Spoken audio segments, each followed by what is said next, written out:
Toda Bossa com Andiara Freitas. Acompanhe e saiba o que está acontecendo em nossa cultura, que é uma das mais ricas da região Nordeste, não é? Programa Toda Bossa. Mais arte em sua vida.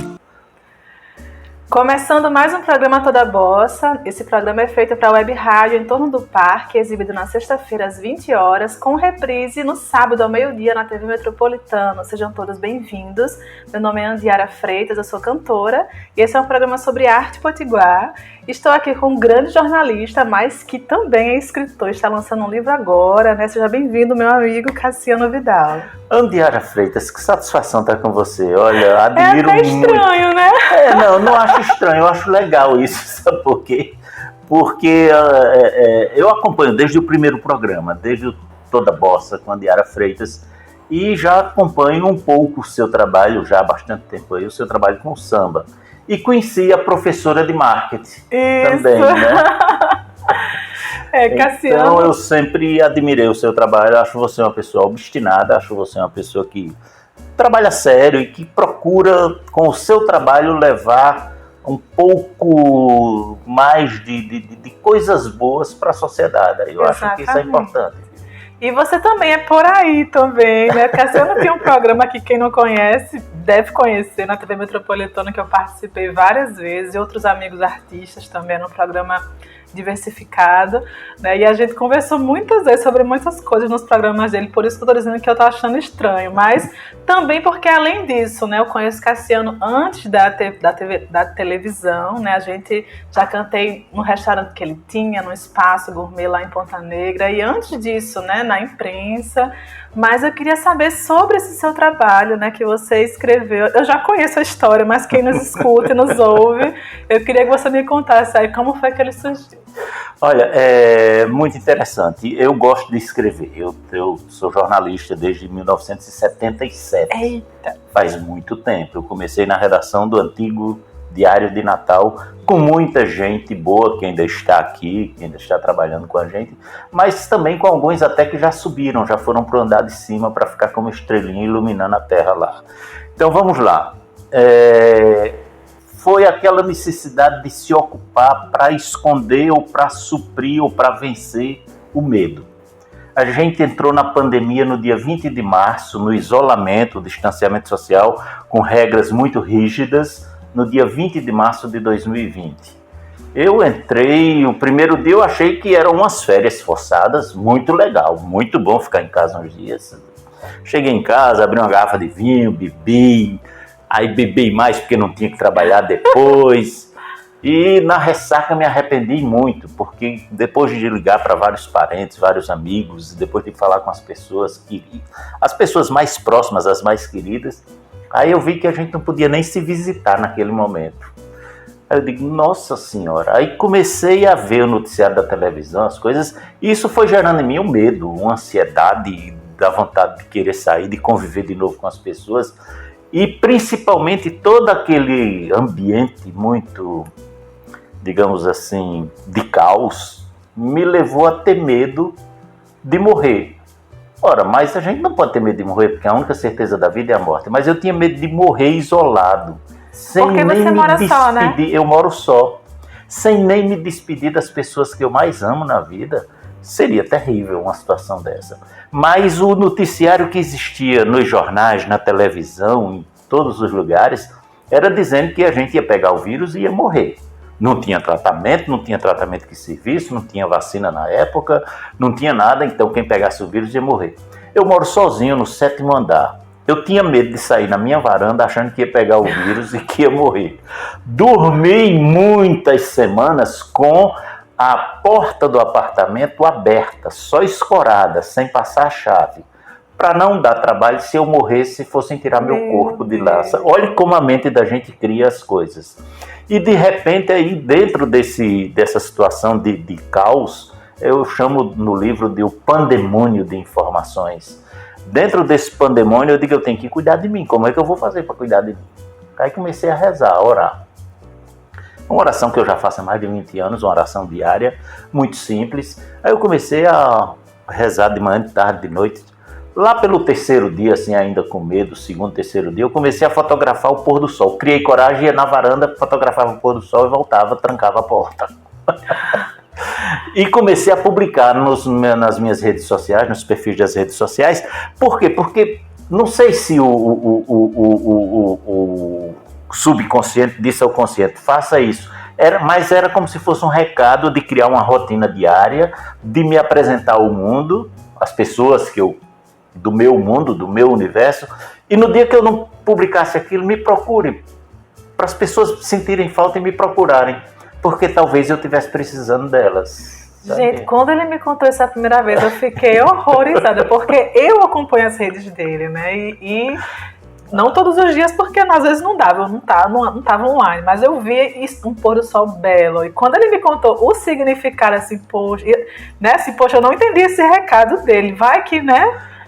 Mas era bom porque, igual a você, vários familiares, amigos meus, muita gente acompanhava e elogiava o pôr do sol e a alteração das emoções, das cores dos dias que a gente viveu de isolamento, mas na descrição ali as emoções, ou às vezes até o que escondia as emoções, porque você não queria, eu pelo menos não queria mostrar a minha fragilidade para outras pessoas, a fragilidade emocional, porque, Andiara, se ninguém estava podendo visitar ninguém, então você saber que alguém seu está precisando de você e você não poder ir ajudar, aí é um drama em cima de outro drama, ou seja, e aqueles primeiros 100, 120 dias de distanciamento social, de isolamento, foram muito difíceis para muita gente, sabe? Com quem eu conversava, estava enfrentando muitas dificuldades.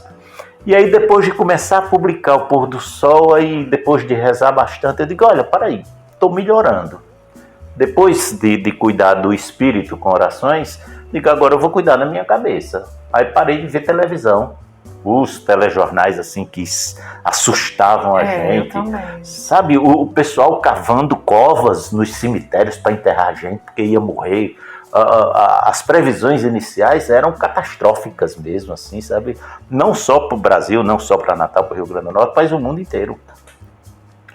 Aí eu comecei a selecionar, depois livros, eu peguei uma série de livros e botei para frente. Tirei de casa, deixei livros de poesia, muito bom, livros sobre as virtudes humanas, também sensacional, e algumas histórias românticas legais, boas, livros leves, literatura leve, boa para a gente ler e ficar em paz e em calma. E aí, conversando com vários amigos e amigas, não sei o que, eu digo, eu tenho que cuidar também da minha saúde física. Se eu cuidei do espírito com orações, se eu cuidei da mente selecionando o input de informações, eu digo, eu tenho que cuidar então do corpo, né?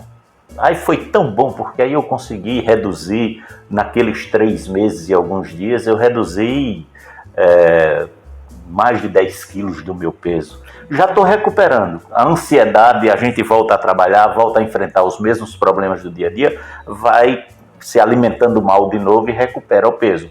Mas foi uma coisa muito boa, ou seja, de um drama grande, do enfrentamento de um pandemônio de informações, eu acabei curando dores emocionais. E isso está relatado no livro. Como é que começa a história do livro? Eu vendo o pôr do sol, pôr do sol, pôr do sol, pôr do sol, e eu desejando que aquele pôr do sol fosse o pôr do sol da pandemia, o final do dia da pandemia, ela se acabar, tá? E morrendo de medo que fosse o final da minha vida. Olha que coisa maluca a cabeça da gente faz. Aí comecei a organizar melhor as coisas na minha cabeça, eu digo, olha, se eu estive assim, passei por isso, agora eu estou assim, eu posso começar a contar o que foi que aconteceu comigo, para que outras pessoas também possam, de repente, não somente na pandemia, mas pós-pandemia, começar a pegar esse exemplo para ir resolvendo problemas que tem, emocionais, sabe, assim, dicas simples da saúde e da alimentação. No meio do furacão, como você se comporta. No meio do furacão. Quando você achar que está tudo errado, calma, esse livro vai ajudar até nisso. sabe? Então, o pôr do sol da pandemia, ele surgiu dessa maneira. É esse o nome do livro? O nome do livro, ele tem subtítulos, né? Primeiro, é O Pôr do Sol da Pandemia, Brasil em Fotos 2020. Para situar que era no Brasil, que refere-se a um período do ano 2020. Depois eu tenho embaixo um subtítulo que é Como sobrevivi ao pandemônio de informações e curei dores emocionais na quarentena da Covid-19. Tá? Que é essa história toda das informações que a gente tinha e também da reação que a gente teve emocionalmente a essas perturbações exteriores. E lá embaixo eu boto assim, obrigado, irmão Sol. Aí eu lembro São Francisco de Assis, porque o Sol é que garante a vida na Terra. O Sol, ele tem um papel fundamental no nosso universo, na nossa Via Láctea, sabe? A gente tem N planetas que dependem do Sol, N astros que estão por aí no cosmos que dependem do Sol. E a gente é tão pequenininho em relação ao Sol, mas se a gente tiver um pouquinho de Sol todo dia, a gente vai sempre ter saúde. Se a gente pegar 20 minutos de sol por dia, a gente sempre vai ter saúde. Então o sol tem um papel fundamental para que a gente tenha saúde, como as outras formas de vida do planeta. O mundo animal, de maneira geral, o mundo vegetal e, evidentemente, também o mundo mineral tem lá a importância do sol para que ele aconteça e exista do jeito e com a beleza que a gente conhece, do jeito que existe com a beleza que a gente conhece. Então está tudo ligado, tá? E essa descoberta de que tudo isso está ligado, a gente faz no momento que a gente está num tormento, num verdadeiro furacão de emoções, só que abre uma janelinha, a janelinha para o céu, para o sol, para o pôr do sol, para compreender a vida a partir do astro-rei. E aí, de repente, a gente começa a puxar essa coisa da energia do sol para a gente e começa a descobrir que é possível sim a gente passagem, o sol está aí, ele sempre faz o bem. Então por que a gente também que está aqui não pode fazer sempre o bem? É isso. Tá? Então, o caminho é esse, é fazer o bem. Sabe? E aí, é fantástico isso, é uma coisa que eu fiquei muito feliz em descobrir isso aos 60 anos de idade. É isso que eu ia perguntar agora. Você é uma pessoa... você tem alguma crença, alguma fé? Porque você fala muito isso de oração e essa questão da natureza, do sistema solar. São muitas conexões, né? Todas, e todas, sinceramente, todas reais. Eu nunca vi claramente essas conexões serem explicadas. Mas eu sempre sei, desde criança, que o Sol justifica a vida na Terra. Ele garante a existência da vida na Terra. A vida da própria Terra. Isso, tá? Verdade. E eu sou católico. Tá? Eu não fiz primeira comunhão, está relatado lá no livro, por que não? É interessante isso, mas me considero católico, apostólico romano, mas respeito todas as manifestações religiosas que é religar o homem a Deus. Então eu respeito e creio também em todas as outras formas de adoração a Deus. Seja através de outros deuses, através dos santos que tem na Igreja Católica, ou mesmo diretamente a Deus e ao seu Filho Jesus Cristo. Por que não? Sim. Sabe? Então, se a gente pegar, tudo isso está ligado e todas essas variáveis, elas têm o momento que elas entraram na vida das pessoas na Terra, tá? Desde, a gente pode ir a 8.000 anos passados lá, Confúcio, por exemplo. Aí depois a gente vem para outros grandes ídolos religiosos da humanidade, Buda, até chegar a Jesus Cristo, mas a gente também tem Maomé, Moisés, sabe? São muitos que foram, na minha visão de vida, de mundo, eles foram pessoas assim que tiveram alguma ligação muito forte com essas energias superiores, para deixarem exemplos que são imensos e grandes até hoje. E quem segue um pouquinho dessas coisas, independente de estar agregado mesmo a uma religião, consegue ser uma pessoa boa.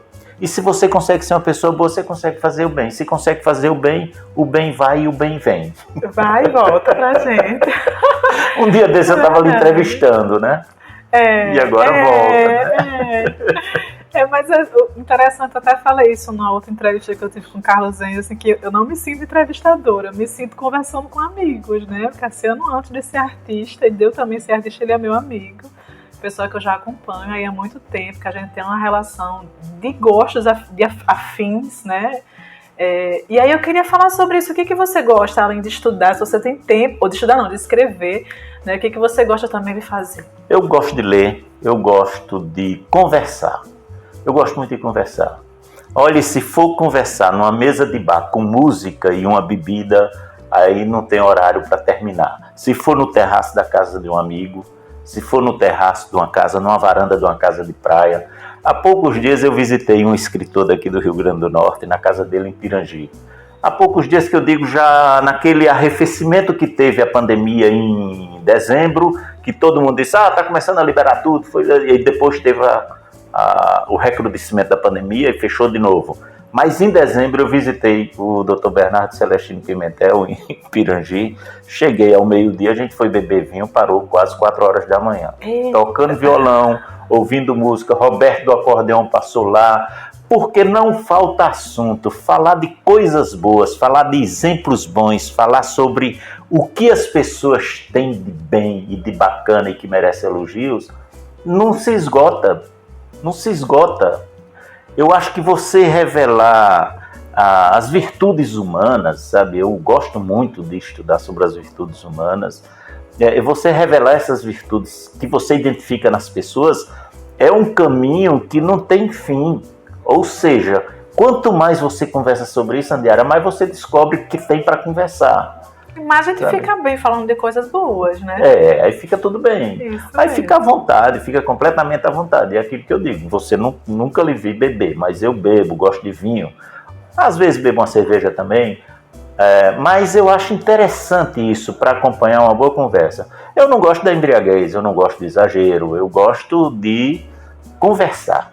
E para conversar, tudo que pode rechear uma conversa, agregar a conversa, eu acho muito interessante, sabe? Música é uma coisa que interessa. Com certeza. E agrega pra caramba, sabe? Quem colocar música na vida sempre vai viver um pouquinho melhor do que as outras pessoas que não têm música na vida. Concordo. Sabe? Mas a gente vai para um rápido intervalinho. Não sai daí que tem mais papo com Cassiano Vidal. Estamos apresentando Toda Bossa com Andiara Freitas.